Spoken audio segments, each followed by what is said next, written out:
Up to the very last minute, I can't imagine that Moklin is going to be the first planet that humans get off of, moving fast, breathing hard, and sweating awful copious. There ain't any reason for it. Humans have been on Moklin for more than 40 years, and nobody ever figures there is anything the least bit wrong until Brooks works it out. When he does, nobody can believe it. But it turns out bad, plenty bad. But maybe things are working out all right now. Maybe. I hope so. At first, even after he sent off long reports by 6 ships in a row, I don't see the picture beginning to turn sour. I don't get it until after the old Palmyra comes and squats down on the next-to-last trip a company ship is ever going to make to Moklin. Up to that very morning, everything is serene, and that morning I'm sitting on the trading post porch, not doing a thing but sitting there and breathing happy. I'm looking at a Moklin kid. She's about the size of a human 6-year-old, and she is playing in a mud puddle while her folks are trading in the post. She is a cute kid, mighty human-looking.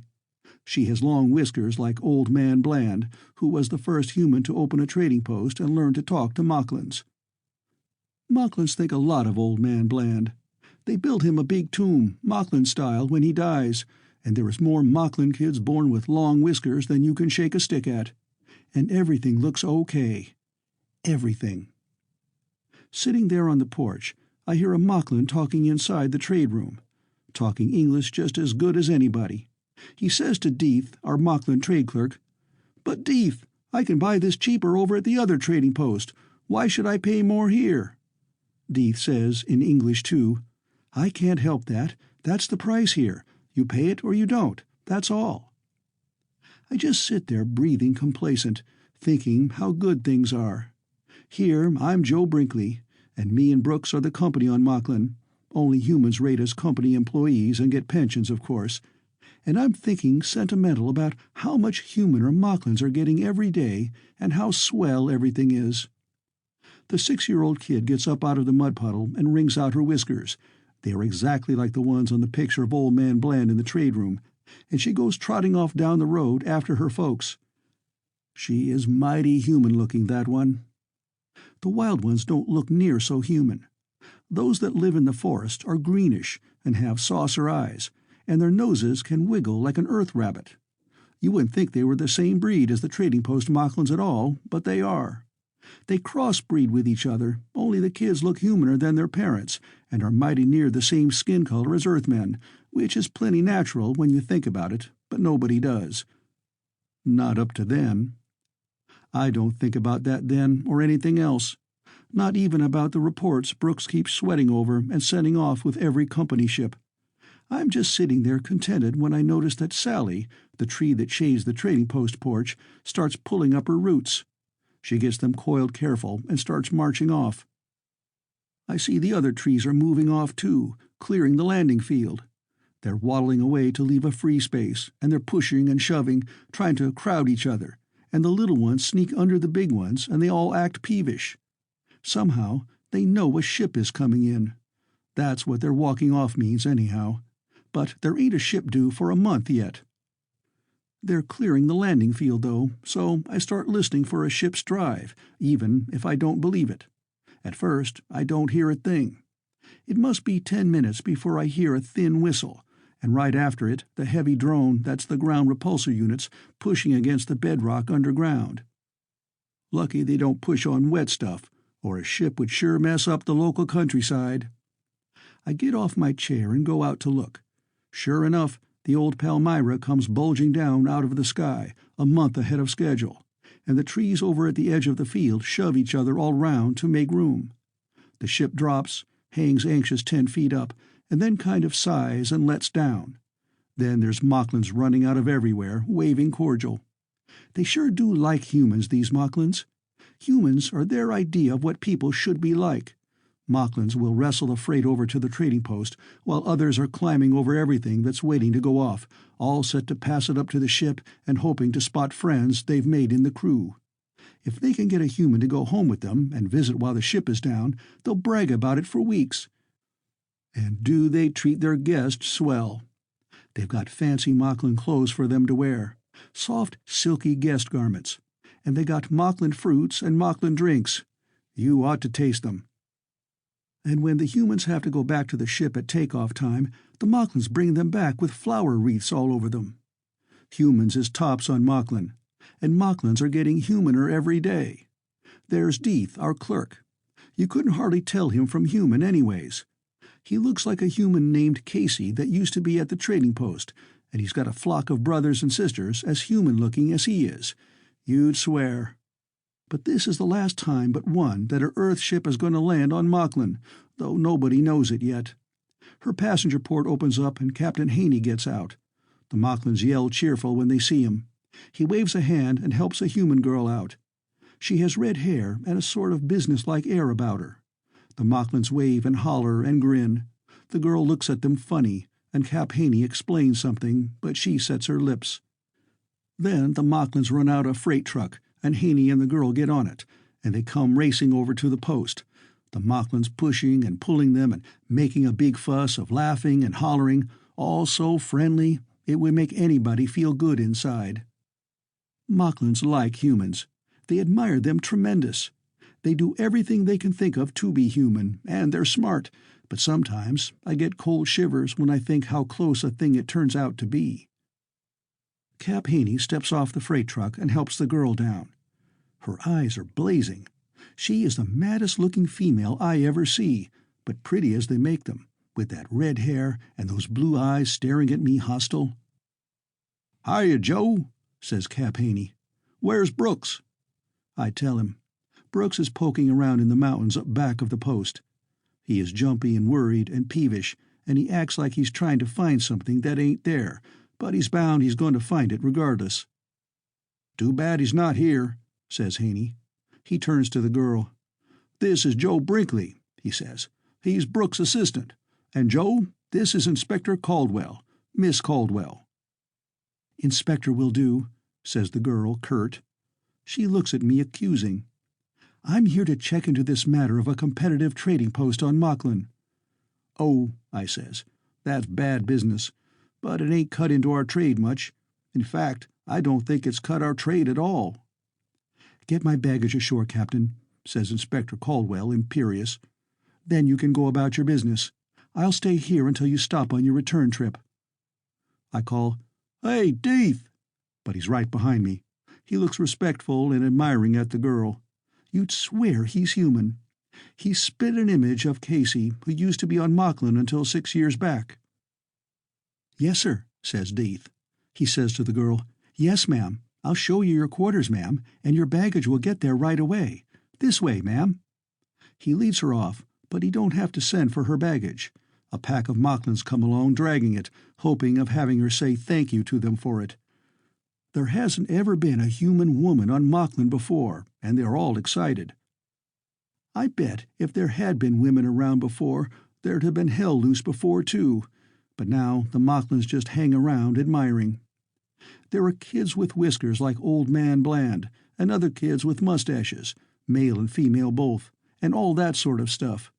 I'm pointing out to Cap Haney some kids that bear a remarkable resemblance to him, and he's saying, "Well, what do you know?" when Inspector Caldwell comes back. "What are you waiting for, Captain?" she asks, frosty. "The ship usually grounds a few hours," I explain. "These Moklins are such friendly critters, we figure it makes good will for the trading post for the crew to be friendly with 'em." "I doubt," says Inspector Caldwell, her voice dripping icicles, "that I shall advise that that custom be continued." Cap Haney shrugs his shoulders and goes off, so I know Inspector Caldwell is high up in the company. She ain't old, maybe in her middle 20s, I'd say. But the Caldwell family practically owns the company, and all the nephews and cousins and so on get put into special school so they can go to work in the family firm. They get taught pretty good, and most of them really rate the good jobs they get. Anyhow, there's plenty of good jobs. The company runs 20 or 30 solar systems, and it's run pretty tight. Being a Caldwell means you get breaks, but you got to live up to them.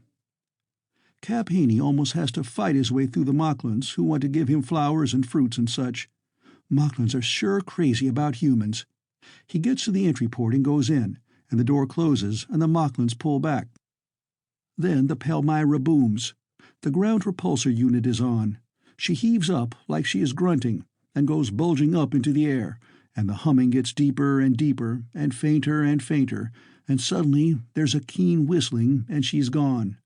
It's all very normal. Nobody would guess that this is the last time but one an Earthship will ever lift off Moklin.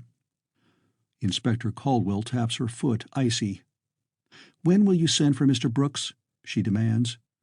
"Right away," I says to her. "Deeth." "I sent a runner for him, ma'am," says Deeth. "If he was in hearing of the ship's landing, he may be on the way here now."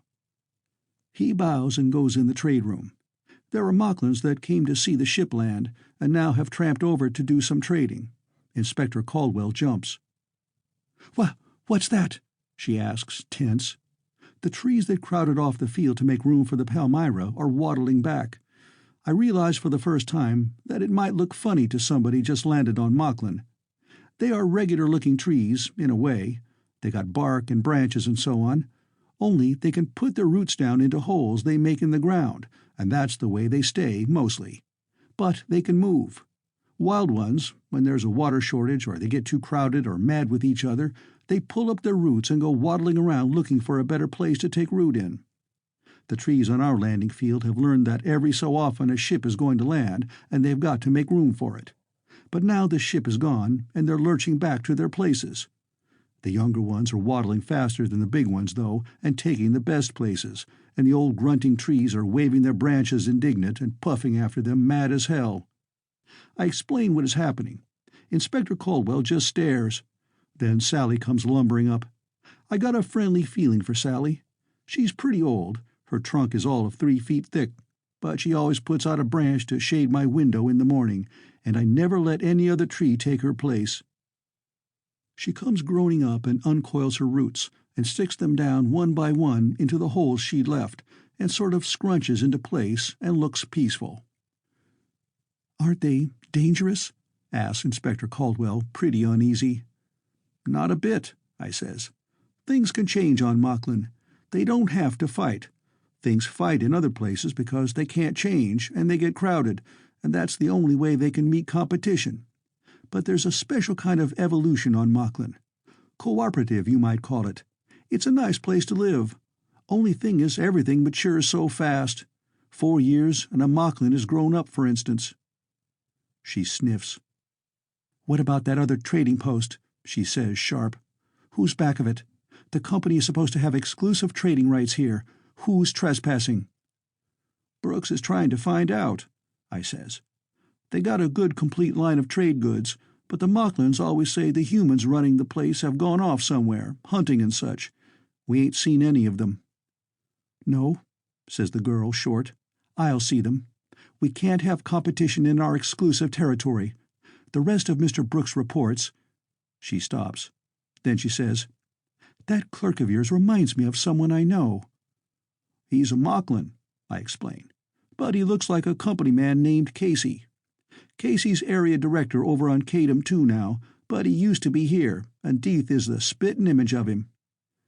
"Outrageous," says Inspector Caldwell, looking disgusted. There's a couple of trees pushing hard at each other. They are fighting, tree fashion, for a specially good place. And there's others waddling around, mad as hell, because somebody else beat them to the spots they liked. I watch them. Then I grin, because a couple of young trees duck under the fighting big ones and set their roots down in the place the big trees was fighting over. "I don't like your attitude," says Inspector Caldwell, furious. She goes stamping into the post, leaving me puzzled. What's wrong with me smiling at those kid trees getting the best of their betters? That afternoon Brooks comes back, marching ahead of a pack of woods Moklins with greenish skins and saucer eyes that have been guiding him around. He's a good-looking kind of fellow, Brooks is, with a good build and a solid jaw. When he comes out of the woods on the landing field, the trees are all settled down by then, he's striding impatient and loose-jointed. With the woods Moklins trailing him, he looks plenty dramatic, like a visireel picture of an explorer on some unknown planet, coming back from the dark and perilous forests, followed by the strange natives who do not yet know whether this visitor from outer space is a god or what. You know the stuff. I see Inspector Caldwell take a good look at him, and I see her eyes widen. She looks like he is a shock, and not a painful one. He blinks when he sees her. He grunts. What's this, a she-Moklin? Inspector Caldwell draws herself up to her full 5'3". She bristles. I say quick, This here is Inspector Caldwell that the Palmyra dumped off here today. Inspector, this is Brooks, the head trader. They shake hands. He looks at her and says, I'd lost hope my reports would ever get any attention paid to them. You've come to check my report that the trading post on Moklin has to be abandoned? I have not, says Inspector Caldwell, sharp. That's absurd. This planet has great potentialities. This post is profitable, and the natives are friendly, and the trade should continue to increase. The board is even considering the introduction of special crops. That strikes me as a bright idea. I'd like to see what would happen if Moklin started cultivating new kinds of plants. It would be a thing to watch. With regular Moklin plants seeing strangers getting good growing places and special attention, I can't even guess what'll happen, but I want to watch. What I want to ask right off, says Inspector Caldwell, fierce, is why you have allowed a competitive trading post to be established, and why you did not report it sooner, and why you haven't identified the company back of it. Brooks stares at her. He gets mad. Hell, he says, my reports cover all that. Haven't you read them? Of course not, says Inspector Caldwell. I was given an outline of the situation here and told to investigate and correct it. Oh, says Brooks, that's it. Then he looks like he's swallowing naughty words. It is funny to see them glare at each other, both of them looking like they are seeing something that interests them plenty, but throwing off angry sparks just the same. If you'll show me samples of their trade goods, says Inspector Caldwell, arrogant, and I hope you can do that much, I'll identify the trading company handling them. He grins at her without amusement and leads the way to the inside of the trading post. We bring out the stuff we've had some of our Moklins go over and buy for us. Brooks dumps the goods on a table and stands back to see what she'll make of them, grinning with the same lack of mirth. She picks up a visireel projector. She says, scornful. Not very good quality. It's... Then she stops. She picks up a forest knife. This, she says, is a product of... Then she stops again. She picks up some cloth and fingers it. She really steams. I see, she says, angry. Because we have been on this planet so long, and the Moklins are used to our goods, the people of the other trading post duplicate them. Do they cut prices? 50%, says Brooks. I chime in. But we ain't lost much trade. Lots of Moklins still trade with us out of friendship. Friendly folks, these Moklins. Just then Deeth comes in, looking just like Casey that used to be here on Moklin. He grins at me. A girl just brought you a compliment, he lets me know. Shucks, I says, embarrassed and pleased. Send her in and get a present for her. Deeth goes out. Inspector Caldwell hasn't noticed. She's seething over that other trading company copying our trading goods and underselling us on a planet we're supposed to have exclusive. Brooks looks at her grim. I shall look over their post, she announces fierce, and if they want a trade war, they'll get one.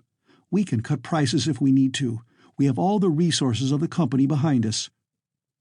Brooks seems to be steaming on his own, maybe because she hasn't read his reports. But just then a Moklin girl comes in. Not bad looking either. You can see she is a Moklin. She ain't as convincing human as Deeth is, say, but she looks pretty human at that. She giggles at me. Compliment, she says, and shows me what she's carrying. I look. It's a Moklin kid, a boy, just about brand new. And it has my shape ears, and its nose looks like somebody had stepped on it. My nose is that way. And it looks like a very small-sized working model of me. I chuck it under the chin and say, Kitchi-coo. It gurgles at me.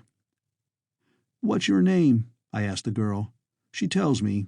I don't remember it, and I don't remember ever seeing her before, but she's paid me a compliment all right, Moklin style. Mighty nice, I say. Cute as all get out. I hope he grows up to have more sense than I got, though. Then Deeth comes in with an armload of trade stuff, like old man Bland gave to the first Moklin kid that was born with long whiskers like his, and I say, "Thanks for the compliment. I am greatly honored." She takes the stuff and giggles again and goes out. The kid beams at me over her shoulder and waves its fist. Mighty human-like. A right cute kid, any way you look at it. Then I hear a noise. Inspector Caldwell is regarding me with loathing in her eyes. "Did you say they were friendly creatures?" she asks, bitter. "I think affectionate would be a better word." Her voice shakes. "You are going to be transferred out of here the instant that Palmyra gets back." "What's the matter?" I asked, surprised. "She paid me a compliment, and I gave her a present. It's a custom. She's satisfied. I never see her before that I remember." "You don't," she says. "The callousness. You're revolting." Brooks begins to sputter. Then he snickers, and all of a sudden he's howling with laughter. He is laughing at Inspector Caldwell. Then I get it, and I snort. Then I hoot and holler. It gets funnier when she gets madder still. She near blows up from being mad. We must look crazy, the two of us there in the post, just hollering with laughter while she gets furiouser and furiouser. Finally, I have to lay down on the floor to laugh more comfortable. You see, she doesn't get a bit of what I've told her about there being a special kind of evolution on Moklin. The more disgusted and furious she looks at me, the harder I have to laugh. I can't help it. When we set out for the other trading post next day, the atmosphere ain't what you'd call exactly cordial. There is just the inspector and me, with Deeth and a couple of other Moklins for the look of things. She has on a green forest suit, and with her red hair, she sure looks good. But she looks at me cold when Brooks says I'll take her over to the other post, and she doesn't say a word the first mile or two. We trudge on, and presently Deeth and the others get ahead so they can't hear what she says. And she remarks, indignant, "I must say, Mr. Brooks isn't very cooperative. Why didn't he come with me? Is he afraid of the men at the other post?" "Not him," I says. "He's a good guy. But you got authority over him, and you ain't read his reports." "If I have authority," she says sharp, "I assure you it's because I'm competent." "I don't doubt it," I says. "If he wasn't cute, he wouldn't care. But a man don't want a good-looking girl giving him orders. He wants to give them to her. A homely woman, it don't matter." She tosses her head, but it don't displease her. Then she says, "What's in the reports that I should have read?" "I don't know," I admit, "but he's been sweating over them. It makes him mad that nobody bothered to read 'em." "Maybe," she guesses, "it was what I need to know about this other trading post.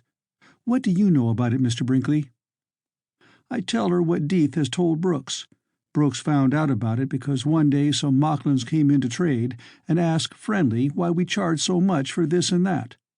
Deeth told them we'd always charged that, and they say the other trading post sells things cheaper, and Deeth says, "What trading post?" So they up and tell him there's another trading post that sells the same kind of things we do, only cheaper. But that's all they say. So Brooks tells Deeth to find out, and he scouts around and comes back. There is another trading post only 15 miles away, and it is selling stuff just like ours, and it charges only half price. Deeth didn't see the men, just the Moklin clerks. We ain't been able to see the men either. "Why haven't you seen the men?" "Every time Brooks or me go over," I explain, "the Moklins they got working for them say the other men are off somewhere. Maybe they're starting some more posts. We wrote 'em a note, asking what the hell they mean, but they never answered it. Of course, we ain't seen their books or their living quarters." "You could find out plenty by a glimpse at their books," she snaps. "Why haven't you just marched in and made the Moklin show you what you want to know, since the men were away?" "Because," I says, patient, "Moklins imitate humans. If we start trouble, they'll start it too." We can't set an example of rough stuff like burglary, mayhem, breaking and entering, manslaughter, or bigamy, or those Moklins will do just like us." "Bigamy." She grabs on that sardonic. "If you're trying to make me think you've got enough moral sense—" I get a little mad. Brooks and me, we've explained to her careful how it is admiration and the way evolution works on Moklin that makes Moklin kids get born with long whiskers, and that the compliment the Moklin girl has paid me is just exactly that, but she hasn't listened to a word. "Miss Caldwell," I says, "Brooks and me told you the facts. We tried to tell them delicate to spare your feelings. Now, if you'll try to spare mine, I'll thank you." "If you mean your finer feelings," she says, sarcastic, "I'll spare them as soon as I find some." So I shut up. There's no use trying to argue with a woman. We tramp on through the forest without a word. Presently we come on a nest bush. It's a pretty big one. There are a couple of dozen nests on it, from the little bitty bud ones, no bigger than your fist, to the big ripe ones lined with soft stuff that have busted open and have got cacklebirds housekeeping in them now. There are 2 cacklebirds sitting on a branch by the nest that is big enough to open up and have eggs laid in it, only it ain't. The cacklebirds are making noises like they are cussing it and telling it to hurry up and open, because they are in a hurry. "That's a nest bush," I says. "It grows nests for the cacklebirds. The birds, fertilize the ground around it. They're sloppy feeders and drop a lot of stuff that rots and is fertilizer too. The nest bush and the cacklebirds kind of cooperate. That's the way evolution works on Moklin, like Brooks and me told you." She tosses that red head of hers and stamps on, not saying a word. So we get to the other trading post. And there she gets one of these slow-burning, long-lasting mads on that fill a guy like me with awe. There's only Moklins at the other trading post as usual. They say the humans are off somewhere. They look at her admiring and polite. They show her their stock. It is practically identical with ours, only they admit that they've sold out of some items because their prices are low. They act most respectful and pleased to see her. But she don't learn a thing about where their stuff comes from or what company is horning in on Moklin trade. And she looks at their head clerk, and she burns and burns. When we get back, Brooks is sweating over memorandums he has made, getting another report ready for the next company ship. Inspector Caldwell marches into the trade room and gives orders in a controlled, venomous voice. Then she marches right in on Brooks. "I have just ordered the Moklin sales force to cut the price on all items on sale by 75%, she says, her voice trembling a little with fury. "I have also ordered the credit given for Moklin trade goods to be doubled. They want a trade war? They'll get it." She is a lot madder than business would account for. Brooks says, tired, "I'd like to show you some facts. I've been over every inch of territory in 30 miles, looking for a place where a ship could land for that other post. There isn't any. Does that mean anything to you?" "The post is there, isn't it?" she says. "And they have trade goods, haven't they? And we have exclusive trading rights on Moklin, haven't we?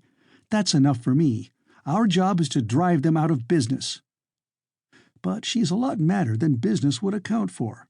Brooks says, very weary, "There's nearly a whole planet where they could have put another trading post. They could have set up shop on the other hemisphere and charged any price they pleased. But they set up shop right next to us. Does that make sense?" "Setting up close," she says, "would furnish them with customers already used to human trade goods, and it furnished them with Moklins trained to be interpreters and clerks. And—" Then it came out, what she's raging, boiling, steaming, burning up about. "And," she says, furious, "it furnished them with a Moklin head clerk who is a very handsome young man, Mr. Brooks. He not only resembles you in every feature, but he even has a good many of your mannerisms. You should be very proud."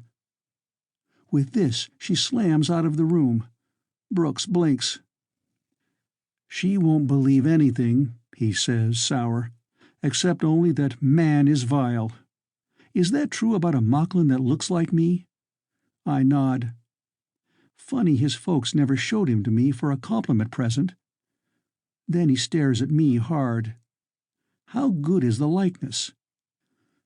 "If he is wearing your clothes," I tell him, truthful, "I'd swear he is you." Then Brooks, slow, very slow, turns white. "Remember the time you went off with Deeth and his folks hunting? That was the time a Moklin got killed. You were wearing guest garments, weren't you?" I feel queer inside, but I nod. Guest garments, for Moklins, are like the best bedroom and the drumstick of the chicken among humans. And a Moklin hunting party is something. They go hunting garlictos, which you might as well call dragons, because they've got scales and they fly and they're tough babies. The way to hunt them is to take along some cacklebirds that ain't nesting.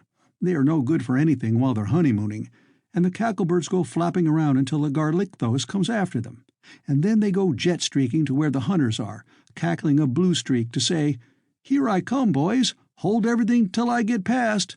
Then the garlictos dives after them, and the hunters get it as it dives. You give the cacklebirds its innards, and they sit around and eat, cackling to each other zestful, like they're bragging about the other times they've done the same, only better. "You were wearing guest garments," repeats Brooks, grim. I feel very queer inside, but I nod again. Moklin guest garments are mighty easy on the skin and feel mighty good. They ain't exactly practical hunting clothes, but the Moklins feel bad if a human that's their guest don't wear them. And of course, he has to shed his human clothes to wear them. What's the idea? I want to know. But I feel pretty unhappy inside. You didn't come back for one day, in the middle of the hunt, after tobacco and a bath? No, I says, beginning to get rattled. We were way over at the Thunlib Hills. We buried the dead Moklin over there and had a hell of a time building a tomb over him. Why? During that week, says Brooks, grim, and while you were off wearing Moklin guest garments, somebody came back wearing your clothes, and got some tobacco, and passed the time of day, and went off again. Joe, just like there's a Moklin you say could pass for me, there's one that could pass for you. In fact, he did. Nobody suspected either. I get panicky. But what'd he do that for? I want to know. He didn't steal anything. Would he have done it just to brag to the other Moklins that he fooled you? He might, says Brooks, have been checking to see if he could fool me, or Captain Haney of the Palmyra, or... He looks at me, and I feel myself going numb. This could mean one hell of a mess. I haven't told you before, says Brooks, but I've been guessing at something like this. Moklins like to be human, and they've got human kids that look human anyway. Maybe they can want to be smart like humans, and they are. He tries to grin and can't. That rival trading post looked fishy to me right at the start. They're practicing with that. It shouldn't be there at all, but it is. You see? I feel weak and sick all over. This is a dangerous sort of thing. But I say quick, if you mean they got Moklins that could pass for you and me, and they're figuring to bump us off and take our places, I don't believe that. Moklins like humans. They wouldn't harm humans for anything. Brooks didn't pay any attention. He says, harsh, I've been trying to persuade the company that we've got to get out of here, fast. And they send this Inspector Caldwell, who's not only female, but a redhead to boot. And all they think about is a competitive trading post. And all she sees is that we're a bunch of lascivious scoundrels, and since she's a woman, there's nothing that'll convince her otherwise. Then something hits me. It looks hopeful. She's the first human woman to land on Moklin, and she has got red hair. It's the first red hair the Moklins ever saw. Have we got time? He figures. Then he says, with luck, it ought to turn up. You've hit it. And then his expression sort of softens. If that happens, poor kid, she's going to take it hard. Women hate to be wrong, especially redheads. But that might be the saving of humanity when you think of it. I blink at him. He goes on, fierce. Look, I'm no Moklin. You know that. But if there's a Moklin that looks enough like me to take my place, you see? We've got to think of Inspector Caldwell anyhow. If you ever see me cross my fingers, you wiggle your little finger. Then I know it's you. And the other way about. Get it? You swear you watch over Inspector Caldwell? Sure, I say. Of course. I wiggle my little finger. He crosses his. It's a signal nobody but us two would know. I feel a lot better. Brooks goes off the next morning, grim, to visit the other trading post and see the Moklin that looks so much like him. Inspector Caldwell goes along, fierce, and I'm guessing it's to see the fireworks when Brooks sees this Moklin double that she thinks is more than a coincidence. Which she is right, only not in the way she thinks. Before they go, Brooks crosses his fingers and looks at me significant. I wiggle my little finger back at him. They go off. I sit down in the shade of Sally and try to think things out. I am all churned up inside and scared as hell. It's nearly 2 weeks to landing time when the old Palmyra ought to come bulging down out of the sky with a load of new trade goods. I think wistful about how swell everything has been on Moklin up to now, and how Moklins admire humans, and how friendly everything has been, and how it's a great compliment for Moklins to want to be like humans, and to get like them, and how no Moklin would ever dream of hurting a human, and how they imitate humans joyous and reverent and happy. Nice people, Moklins, but the end of things is in sight. Liking humans has made Moklins smart, but now there's been a slip-up. Moklins will do anything to produce kids that look like humans. That's a compliment. But no human ever sees a Moklin that's 4 or 5 years old and all grown up and looks so much like him that nobody can tell them apart. That ain't scheming. It's just that Moklins like humans, but they're scared the humans might not like to see themselves in a sort of Moklin mirror. So if they did that at all, they'd maybe keep it a secret, like children keep secrets from grown-ups. Moklins are a lot like kids. You can't help liking them. But a human can get plenty panicky if he thinks what would happen if Moklins get to passing for humans among humans, and want their kids to have top-grade brains, and top-grade talents, and so on. I sweat sitting there. I can see the whole picture. Brooks is worrying about Moklins loose among humans, outsmarting them as their kids grow up, being the big politicians, the bosses, the planetary pioneers, the prettiest girls and the handsomest guys in the galaxy. Everything humans want to be themselves. Just thinking about it is enough to make any human feel like he's going nuts. But Brooks is also worrying about Inspector Caldwell, who is 5'3" and red-headed and cute as a bug's ear and riding for a bad fall. They come back from the trip to the other trading post. Inspector Caldwell is baffled and mad. Brooks is sweating and scared. He slips me the signal, and I wiggle my little finger back at him, just so I'll know he didn't get substituted for without Inspector Caldwell knowing it, and so he knows nothing happened to me while he was gone. They didn't see the Moklin that looks like Brooks. They didn't get a bit of information we didn't have before, which is just about none at all. Things go on. Brooks and me are sweating it out until the Palmyra lets down out of the sky again. Meanwhile, praying for Inspector Caldwell to get her ears pinned back so proper steps can be taken, and every morning he crosses his fingers at me and I wiggle my little finger back at him, and he watches over Inspector Caldwell tender. The other trading post goes on placid. They sell their stuff at half the price we sell ours for. So, on Inspector Caldwell's orders, we cut ours again to half what they sell theirs for. So they sell theirs for half what we sell ours for. So we sell ours for half what they sell theirs for. And so on. Meanwhile, we sweat. 3 days before the Palmyra is due, our goods are marked at just exactly 1% of what they was marked a month before, and the other trading post is selling them at half that.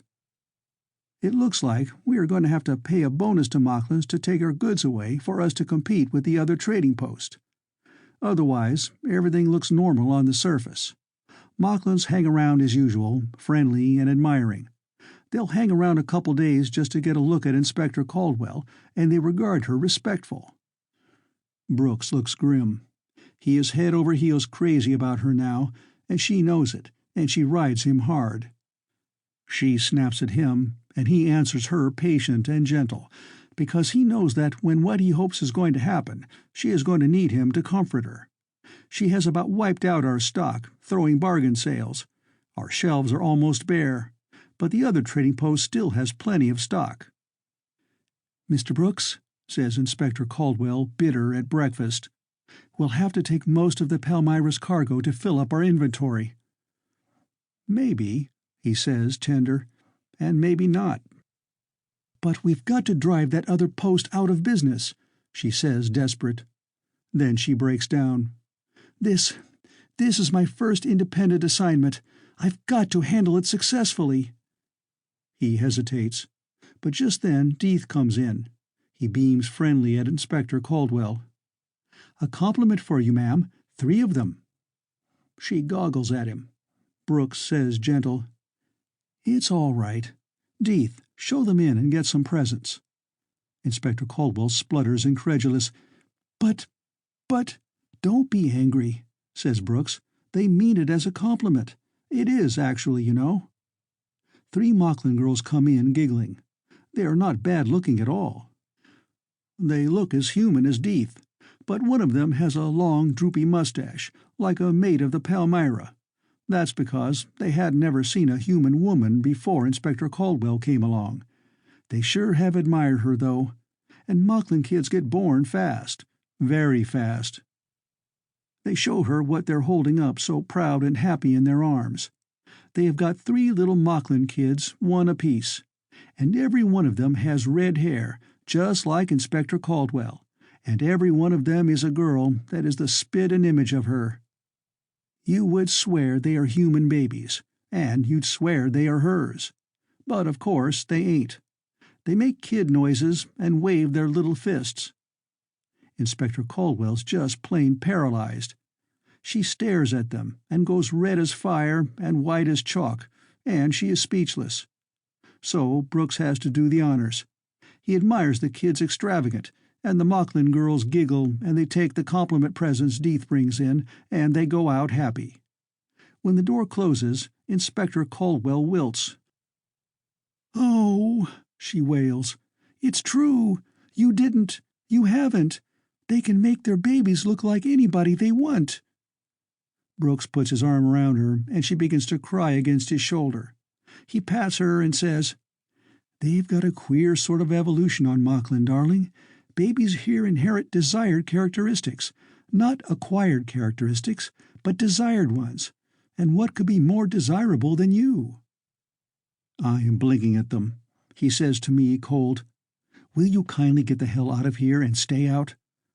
I come to. I says, "Just one precaution." I wiggle my little finger. He crosses his fingers at me. "Then," I says, "since there's no chance of a mistake, I'll leave you 2 together." And I do. The Palmyra booms down out of the sky 2 days later. We are all packed up. Inspector Caldwell is shaky, on the porch of the post, when Moklins come hollering and waving friendly over from the landing field, pulling a freight truck with Cap Haney on it.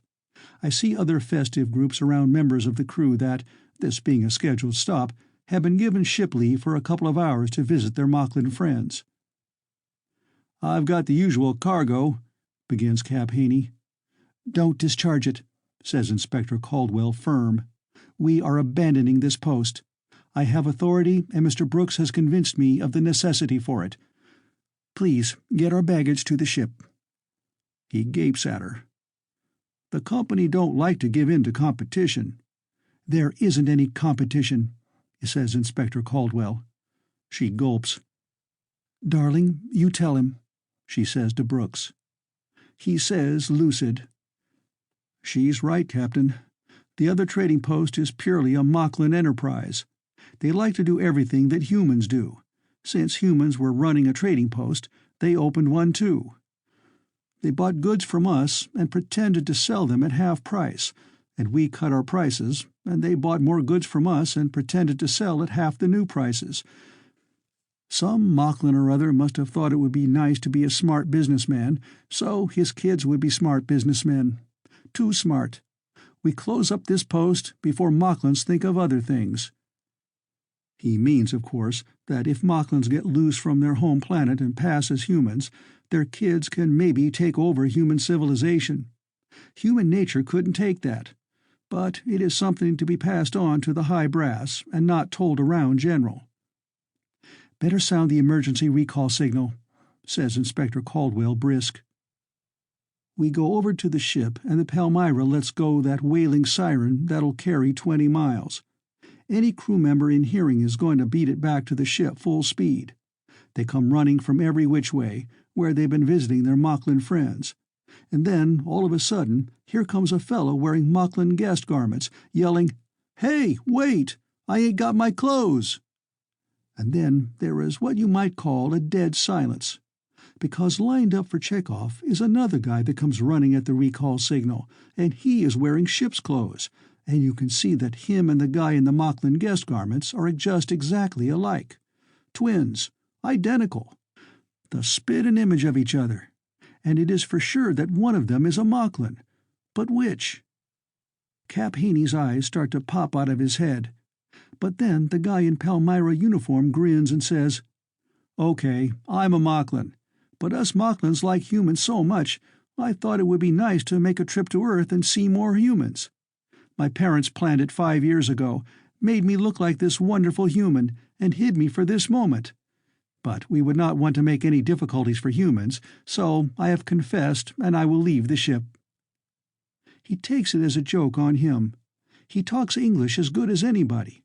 I don't know how anybody could tell which was the human guy and which one the Moklin, but this Moklin grins and steps down, and the other Moklins admire him enormous for passing even a few minutes as human among humans.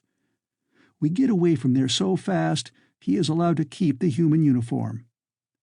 Moklin is the first planet that humans ever got off of, moving fast, breathing hard, and sweating copious. It's one of those things that humans just can't take. Not that there's anything wrong with Moklins. They're swell folks. They like humans. But humans just can't take the idea of Moklins passing for human and being all the things humans want to be themselves. I think it's really a false alarm. I'll find out pretty soon. Inspector Caldwell and Brooks get married, and they go off to a post on Briareus 4, a swell place for a honeymoon if there ever was one, and I guess they are living happy ever after. Me, I go to the new job the company assigns me, telling me stern not to talk about Moklin, which I don't, and the Space Patrol orders no human ship to land on Moklin for any reason. But I've been saving money and worrying. I keep thinking of those 3 Moklin kids that Inspector Caldwell knows she ain't the father of. I worry about those kids. I hope nothing's happened to them. Moklin kids grow up fast, like I told you. They'll be just about grown now. I'll tell you. I've bought me a little private space cruiser, small but good. I'm shoving off for Moklin next week. If one of those 3 ain't married, I'm going to marry her, Moklin style, and bring her out to a human colony planet. We'll have some kids. I know just what I want my kids to be like. They'll have plenty of brains, top-level brains, and the girls will be real good-looking. But besides that, I've got to bring some other Moklins out and start them passing for human too, because my kids are going to need other Moklins to marry, ain't they? It's not that I don't like humans. I do. If the fellow I look like, Joe Brinkley, hadn't got killed accidental on that hunting trip with Deeth, I never would have thought of taking his place and being Joe Brinkley. But you can't blame me for wanting to live among humans. Wouldn't you if you was a Moklin?